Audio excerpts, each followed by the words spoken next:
Joining us now is the head coach of the Iowa State Cyclones. He's back with us. This is the second time in a handful of months that he's back on the show, but it's only fitting since the last time we spoke, the Kansas City Chiefs have beaten the Miami Dolphins twice. One outside the country, and then one in below freezing conditions. I speak of course, Jamie Pinkerton, kind enough to join us as always. That's my congrats to you. That's as close as I'm getting to congratulating to your Chiefs beating the Dolphins twice, including the postseason. Well, it's that time of year. I didn't even get to see the playoff game. I was too cheap to buy Peacock. uh, So, I mean, we can't sit here and dissect the game like we used to. And honestly, I didn't see the game in Germany either because that was a big recruiting weekend. I was down in College Station at the Bomber Showcase, which a lot of us D1 coaches go to and visit. So really didn't get a chance to watch either ball game, but each round now, the way they have played, obviously, throughout the year, I think they're starting to kind of ramp it up a little bit. So big task this week in Baltimore. I think they're probably the best team in the NFL. So, in the games that I watched, and they were pretty impressive against the Texans. So, we'll see if Mahomes goes to 4-2 and gets to his fourth Super Bowl, or gets the Chiefs there, or if they go home. But it's hey, as any fan, in my 50 plus 58 years, I I have to go a little bit lower than that, but since knowing and being able to watch them since 1969, this is the best run. So anything we're getting now as a fan, I think you can appreciate it with the Dolphins run in the 70s, which I don't even know if you were alive, but no, the at heyday. that you got to take it, and when you get it, I mean, because as being a coach, and I think as you've talked to them across the Big 12, winning's hard, and you got to sit back and appreciate any team that can have a run like Kansas City's had. So I'm just enjoying it now. Anything's icing on the cake. I think it's safe to say you were one of the 50 million people that watched the Chiefs Bills game. You didn't have to worry about it there on the linear television there. So Yeah, I got to watch that one, and I would be honest with you, I was concerned about that one, but just like I saw something on ESPN this morning, everyone was talking about the Ravens, and then one of the guys was kind of skittish, and he said, anytime 1-5's on the field, he goes, it's all bets are off with me. So I guess that's a good way to looking at it, but Lamar Jackson and the weapons he has, that we'll see. I'll be pulling for them, but I know.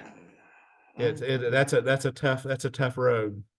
Well, we'll see what happens with them. In the meantime, you're getting ready for the season yourself. Yes. Uh, I know we spoke in the fall about your team, but now that you're closer to the season, what goes through right now in your mind here? I know you were some things you were working on during the fall. How did the fall go? And just talk about what's ahead for your team. Well, I'll be honest with you, Eric. The fall was pretty good. We got you and I talked on the last broadcast about the quality teams that we were playing, and I think except for 2 innings in the whole fall, I was really pleased at where we're at. So the fall went well. Being able to play the Power Fives that we were able to play Minnesota and Iowa, and then the tough regional opponents that we were able to have that are traditionally good. UNI, Drake, North Dakota State. We were able to really get a good look. I mean, obviously we played a lot of players and a lot of different combinations, but I really left going, I feel pretty good about this team. Obviously we still got some question marks, even going into, we got a couple of injuries right now, and a couple of bouts of mono, but outside of that, if we can get them healthy and get rolling, I like where we're at. We've talked about last year and how you dug yourself a hole. You got off to a slow start because I thought really from the second half on, ever since that Oklahoma State game, I think a lot of people felt you were maybe the fifth best team, maybe the fourth best team in the Big 12 in the end of the year. It just so happened you dug yourself too big of a hole. Has that been a message that you've seen from your leaders? Because I know Malaysia Ocho, when I talked to her, mentioned that about getting off to good starts. You're going to open in Mexico, in Vegas, so you're not softening the schedule, but just talk about getting off to a better start, and that's something that has been talked about within the team. Yeah, I think, in the discussion we had in the fall, I felt like maybe if you go look at the RPI and the nitty gritty and saw the number of games that we played in the top 25 RPI, I think I've done a better job with that. I think we're going to be more in the 25 to 75, and then let the conference take care of the top 25s. And then I say that, and we play Duke and Washington, a super regional finalist and a World Series team right off the bat. But I think after that, if we can get off to a good start and just play good solid ball, I think we'll be all right, and that'll be a good measuring stick. And then we can learn from that, come back, and then go to Vegas, and Virginia, and Colorado State, and have a kind of balance out the schedule before find out who we are going into Big 12 play. And I did that for a couple of reasons. Obviously, outside of Saya Swain and Carly Charles, our pitching staff's really young, so and balance that out. And we got a couple of we lost Casey Simpson to graduation at second base. We've got a pretty pitched battle between two or three players there to figure out who's going to fill that middle infield spot. But as you know, late last year we moved Carly Spellhog back from the outfield to first base, and Angelina Allen out to left field, and so we got some experience there. Ranches is as long as she stays healthy, she's anchoring down shortstop, and then how we decide what we're going to do with the second base position could possibly affect what we do at third, but we got some good options there. So outfield solid with Allen and Ochoa and Tiana Poole and Gosi, Kaylee Gosi, in right field. We got some experience there with some youth. So I really like where we're at. We just got to put it together, and it's if you heard what Malaysia said, I don't think she's parroting anything that I say, but I think as a leader and seeing how the last 2 years go, that RPI wise, last year it wasn't a schedule, and RPI wise, if we finish above 500. The year before that, it was, we were on the outside looking in, and I think Malaysia realizes that, and Angelina Allen, who is also one of our captains, I think they're relaying that message. Yeah, and they've told me that they remember that experience of being in that regional in 21, and they want to kind of go off, finish on a regional note. I sense that motivation. Have you sensed that from your leaders, that that's passed on to the rest of the roster? Yeah, I thought we got off to a couple of slow starts in the fall, Iowa being one of them. We got behind early, and I think we learned some lessons in that game. And we did it again against Minnesota. We had a bad first inning at Minnesota, and in the fall, and then we thing is, you got to play seven, right? So we got behind, and we didn't win that game, nor did we win against Iowa. But we got the things done that we needed to do, and shuttled the lineups, and I think that was the key. I think if we learn from it in the fall, which after those games, after Iowa and after Minnesota, the next games we got off to good starts. But the thing is we've got to be more consistent in getting off to good starts, because the in the games in the fall that we didn't get off to the best of starts, we were able to out talent those teams, and come back. But against Power Fives and against programs like a Minnesota, you can't get behind 3-1, and then you're battling behind all the way on the road. So I think they got the message, and I think they learned from it, and I think we were a little bit better. It was almost an everyday thing last spring, that it seemed like we were down 1-2 nothing after 2 or 3 innings, and if we learn from that, we'll be fine. Your pitching staff obviously got Carly Charles, veteran there. You got a couple of freshman pitchers and a sophomore, so you're a little young. Just talk about your staff, pitching staff, and how that's come along in the fall, and what you're expecting this year. Well, Saya Swain has done a good job for us. I mean, she was on the regional finals team, and Carly Charles. Those are known commodities. Tatum Johnson did a really good job last year in spot starting and in relief. I think she's probably going to be more of a force on the mound. I mean, she throws with high velo and throws a heavy ball. Last year she fought control a little bit. She was very good in the fall for us. And then Jaden Ralston is a player that complements her really well. So those two sophomores kind of work off of each other. And then, the two freshmen, obviously, we're still, Lauren Skirman didn't throw in the fall, but she's, we're building her pitch counts out. And then Aziza Rodriguez did a really good job. She threw 5 innings against Minnesota. And that was really good, even though, we got behind in that first inning. It was good to see how a freshman, she was the only pitcher that threw over 2 innings back to back. She went 5 against Minnesota, so it was really good to see her kind of handle that first wave of, even though it was not something we want, but we fell behind early, and it was good to see how she reacted. And she threw after that first inning.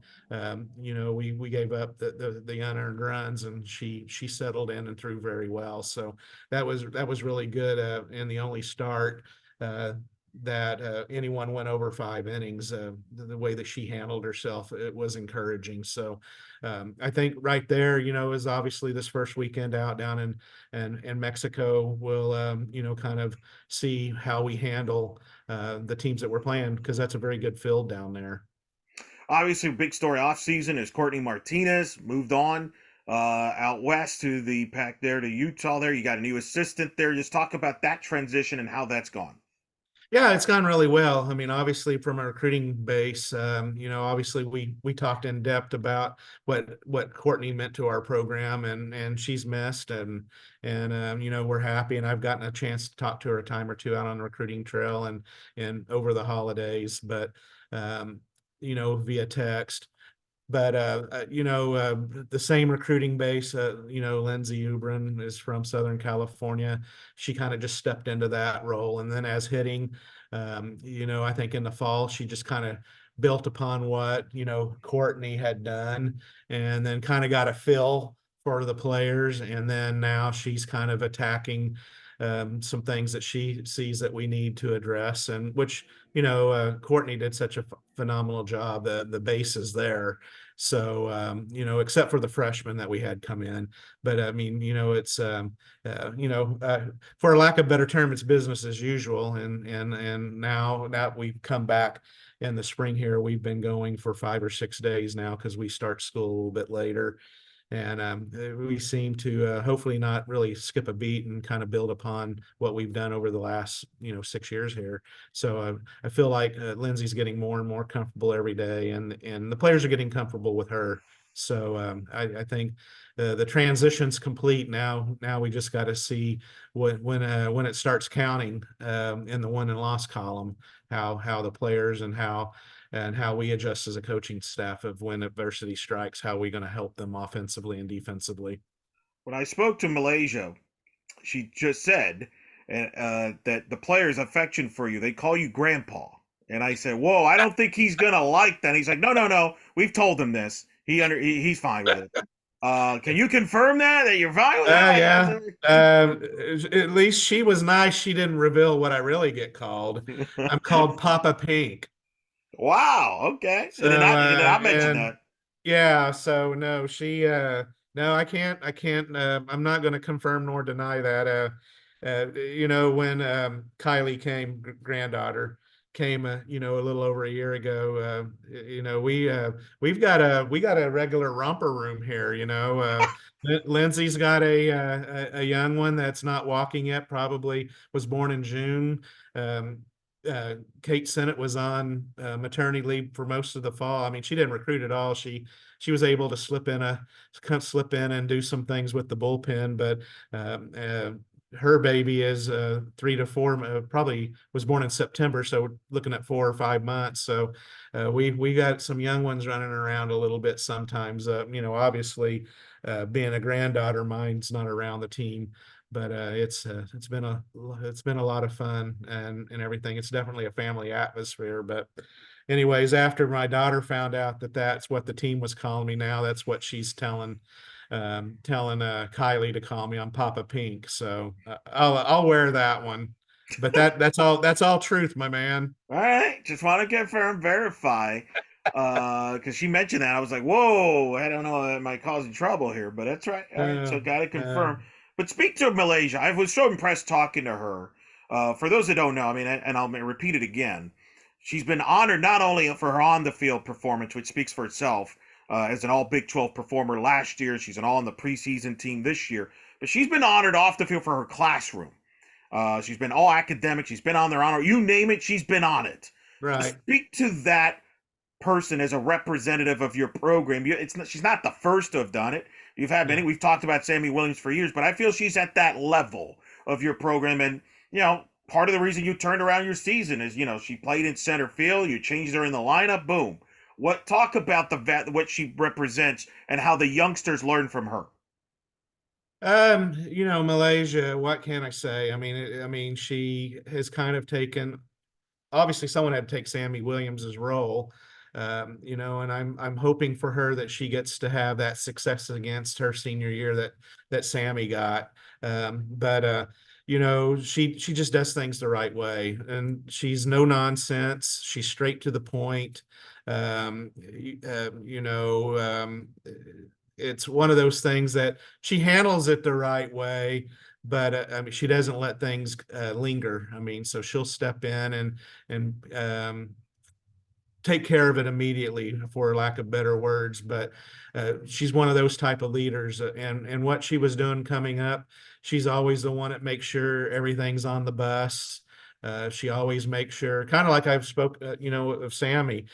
She makes sure meals are set up when they come in before anyone gets going, and then she makes sure that things are picked up and cleaned up. So, she just does the right things. She's just overall a very good person and a human. So, and that's what we kind of teach here. But she's kind of uh, a captain that she gives us a good heartbeat of the team. Like, we went really hard last week, and she just came up and said, "Hey, Pink." Uh, Actually, she said, "Coach, you," and then we came together and talked. She said, "Hey, we're a little sore.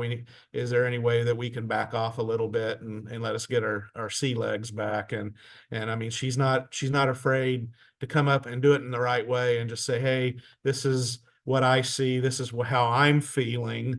And I know when she does it, it's the truth, because she goes 100%, 100% of the time, and or 100% of what she's able to give.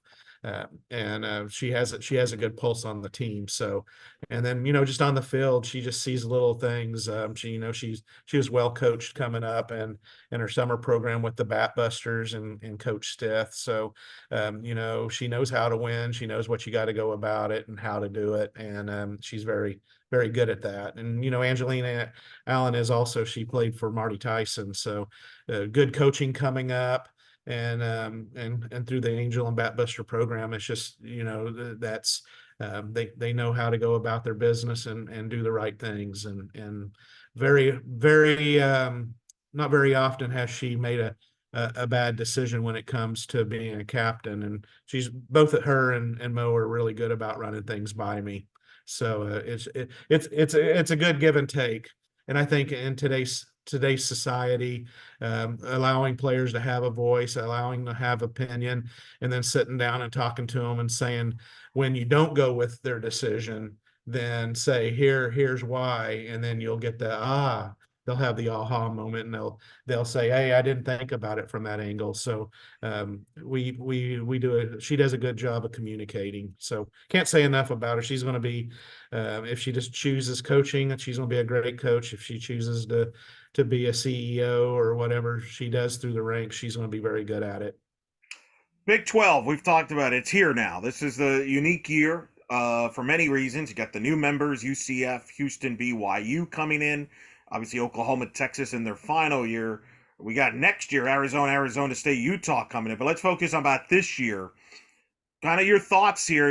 We talked about this back in the fall. We think this is a league on paper that could easily be the number one conference, again, RPI wise. People kind of forget this, that the Big 12 has been rated the number one conference in the sport last year. And people could say, well, it's Oklahoma this, but it's more than that when it comes to those metrics. And talking to a lot of the coaches in the league, they feel this is the deepest that they can remember the Big 12 maybe in a handful of years. Do you agree with that?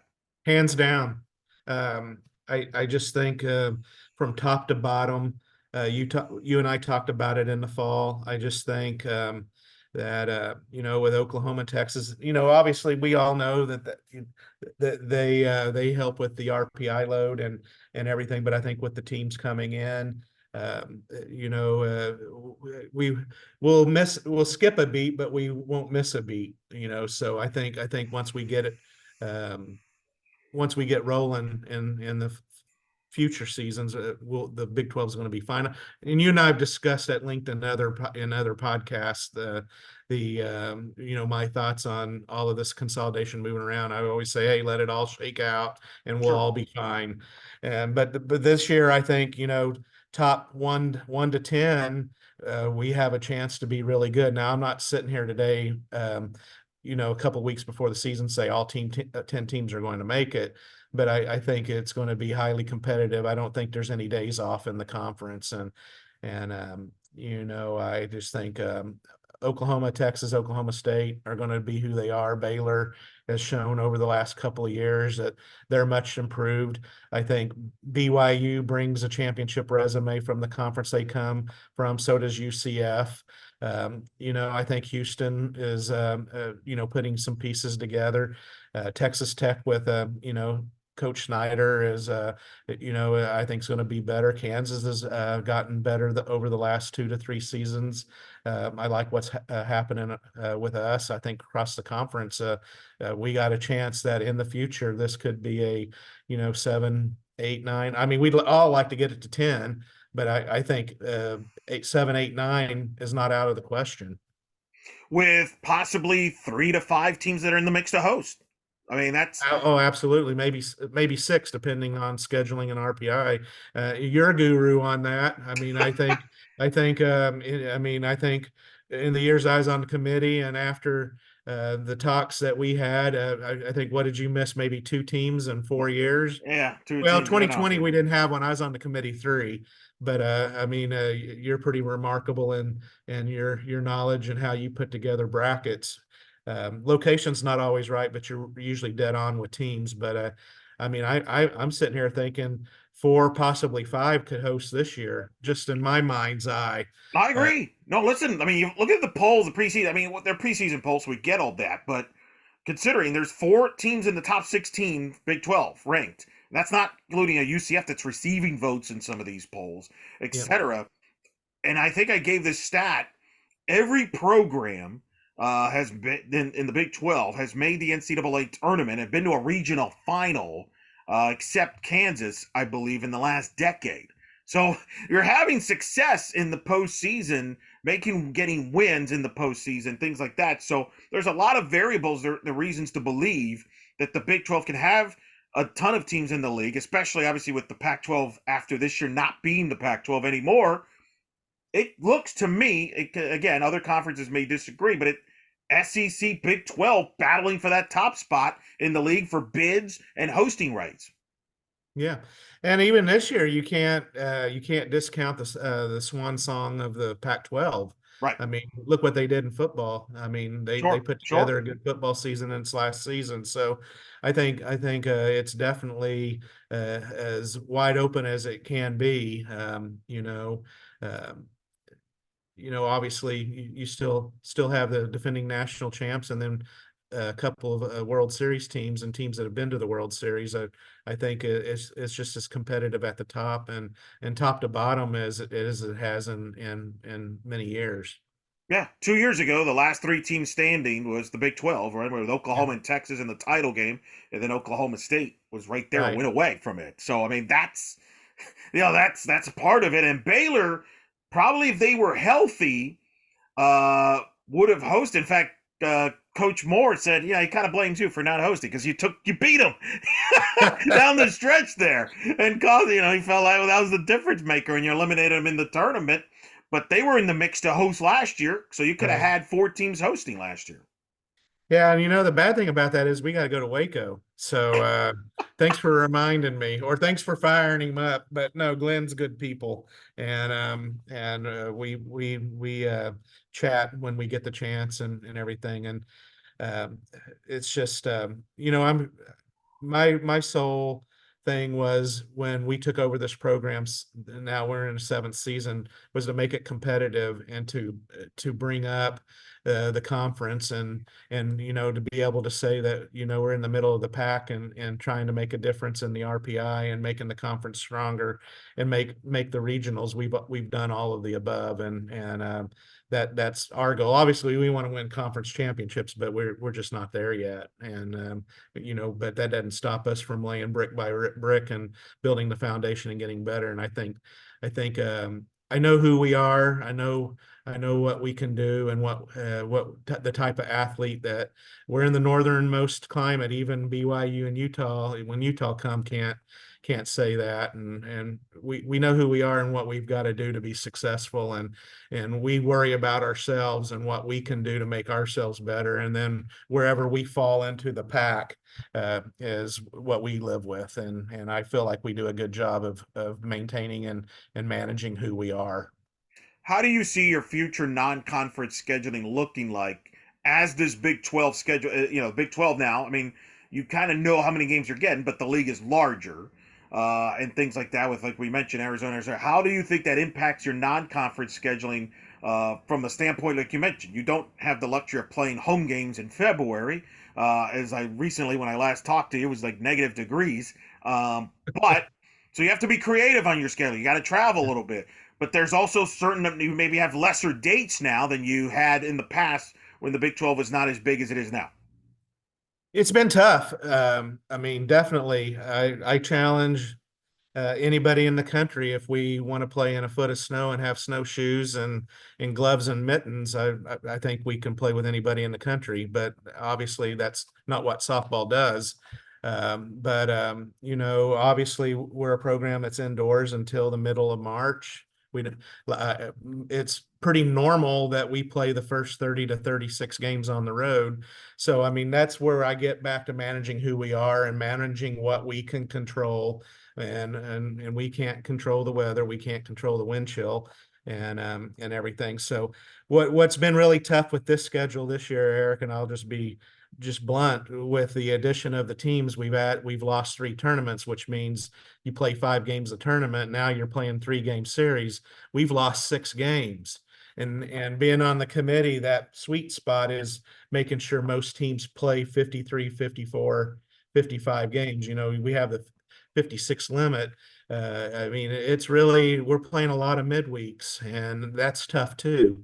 If you could spread it out over February through May, making up, we're playing midweeks on the road in March to make up for the 6 games we're losing by the larger schedule. And I don't think people think about that. And it's not an excuse. I mean, I love living in Ames, Iowa. People would probably argue with me with that, but I love where I'm at. I love this university, and my plan is when my time is up, retirement wise, I'm going to end it here.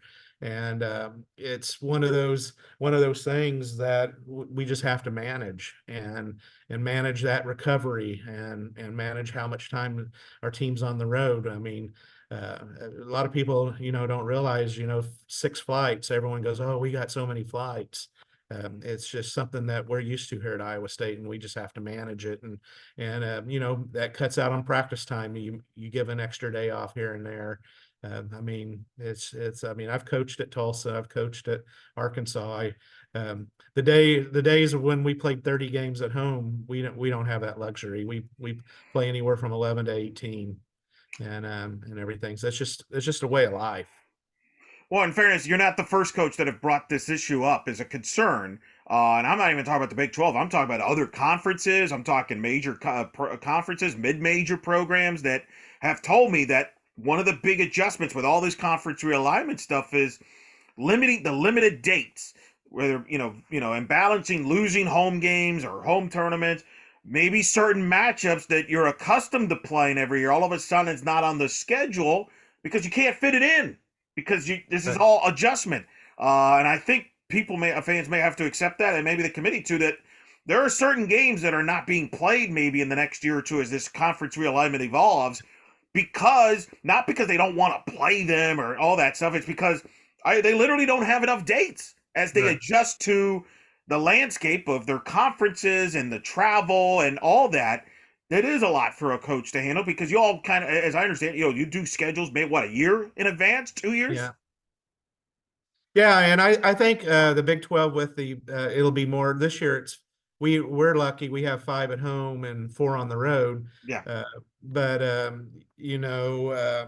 scheduling wise, that takes you back 9 weeks, right? But next year I think it'll be the big next week next year. Um, when Arizona State, and Utah come in, it's going to be more balanced, four home, four away, and and that's another tough thing here at Iowa State. It's always tough for me to fill the open date, and everyone says, "Well, we'll give you hotels if you travel." We travel all the time. I've got to get our players an opportunity to stay at home, and so I mean that the open date's going to be difficult again. I mean that's always difficult for us to fill, but I think it'll kind of alleviate some of the midweek stress that we're going to put on because after we have a midweek on spring break between playing Oklahoma at Norman, we're going to play Tulsa and Tulsa. We're on spring break, then we'll head home and play Houston, and that's going to be fun in mid-March. I mean, I've kind of told the Big 12 in so many words that that series might not be played, but The weather, yeah. yeah, and competitive balance. I understand what the Big 12's trying to do, so I'm not criticizing. I just know that last year in mid-April, we played a game at 32 degrees, and we're talking April 16th. So, I mean, that's just the way it is. And the Big Ten does this all the time too, right? So, I mean, we're not the only one, but in past years, we've been the only one in the Big 12. Now we got Utah and BYU coming, so I know you got to have competitive balance and not have people on the road three weeks and then people. I wouldn't want to be a scheduler. So, like I said, this is not a criticism. It's It's tough. it's just it's just a way of life. And I think going to the schedule next year of the 4-4 will be just trying to find the open date that'll alleviate at least two games, and then I'll be searching for four midweeks instead of six because I'm always trying to get to 54, 55, Right. 56 in the scheduling. So midweeks are tough, and luckily we're fortunate enough to have some people coming to Ames this year. So, but that's not an every year thing. So you got to return some of these trips.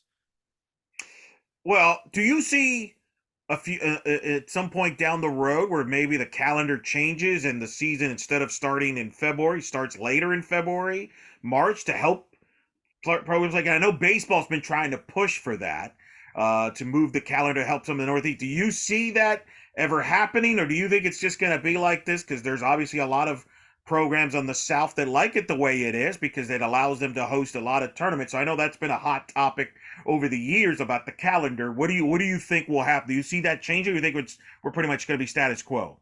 Um, I mean, I'm going to say this tongue in cheek. I when I was at Tulsa in Arkansas, I didn't always feel what everybody went through until I was at Iowa State and Montana, and now I've spent a majority of my career, or half and half now, in warm weather and cold weather, and it's been talked about for years, Eric, but it never seems to gain traction.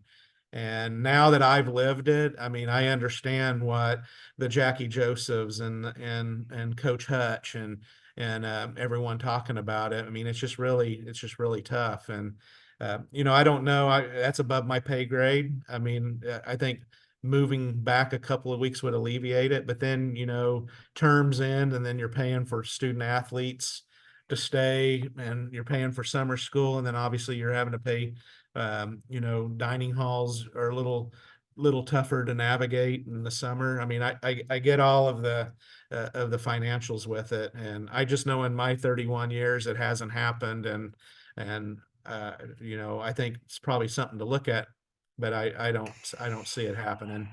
Well, like you said, though, it's all above our pay raise, so Yeah, yeah, we can't. no, Not much we can do about it.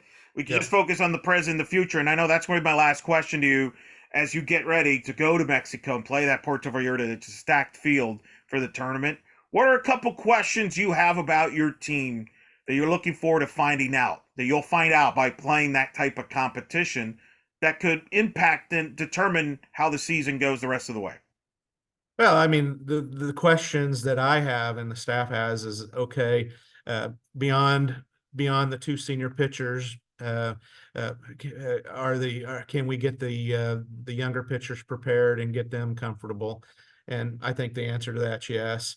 And then, just a couple of positions where we lost Michaela Ramos. We're going to be a little bit younger behind the plate. We have Camille, that's been here, but she hasn't been an everyday starter. So how quick can we get her up to speed and being an everyday starter? And then the same with second base. I think those are a couple of key positions that anytime you got a middle infielder and then the coach behind the plate is how fast will they take off. The good thing is Camille has been around. She understands how Kate calls pitches. She understands our defensive sets and shifts like that. Now, but how is she going to be able to do it when she has to take the lead on that? And I think she's more than capable. But I mean, I think there's going to be an adjustment period there when games count. Outfield solid. I mean, I feel real comfortable with that. The other thing is can we get out of the gate fast? I mean, in most years except last year, we've gotten off to good starts, and last year that would seem to be an Achilles heel. So I think that would be the two questions, and I think those have been addressed and talked about to the point now. We just got to go out and execute it. That is Iowa State head coach Jamie Pinkerton joining us here on In the Circle. Always a pleasure to talk to you. This is pretty frequent. Hopefully, we don't do more episodes where your Chiefs. We're talking about the Chiefs win over a Dolphins. I am tired of it. Give us one. Give us a bone one of these years. Well, I mean, I just saw on the news, I guess, since I'm kind of in Packer, Viking, Bear area and Chiefs, we're all in this little area where um, that a term came up on the news the other day. One of the sportscasters says, "I know we're all battling Chief fatigue." So, but you Listen, know, I don't have Chief fatigue. I'm glad you took out the Bills as a Dolphin fan. All I'm just saying is, if we're in the playoffs, just let us, give us one. That's all. when Bass missed that field goal, I mean, obviously I was happy. Um, if he would have made it, you gave Mahomes a minute 47. So then the way they were moving the ball, I felt pretty confident. But I thought when he said wide right, I said, oh, that I just Bill fans, that just has to. A lot of listeners out there might not, but back in the 90s, Scott Norwood, yeah. yep, wide right. That was I said, oh no, even me as a elated Chief fan can feel that. So Lenny Elliott missed one year back when the Chiefs were like, Right, you used to be in that boat when yeah. So back in the Montana years and everything. So and Jim Craig, but as a coach, you kind of you've felt the walk off for you and against you, so you kind of have some empathy to that. I mean, I'm glad my team won, but it's you know what the other side of that feels. no doubt. As a coach, everybody knows that it's the highs and Yeah. lows of sports and amazing sport. Coach, good luck this year in the travels. I know we'll cross paths during the year, but in the meantime, thanks for always taking the time from your busy schedule to talk to us about softball and not just about your program, but the sport as a whole. And that's I always enjoy your expertise on that. Thank you for always being kind to us, and thanks for talking to us. Well, thanks, Eric. Appreciate the job you do, and I know your mission as well as mine is to leave it better than we found it, and thank you for doing that.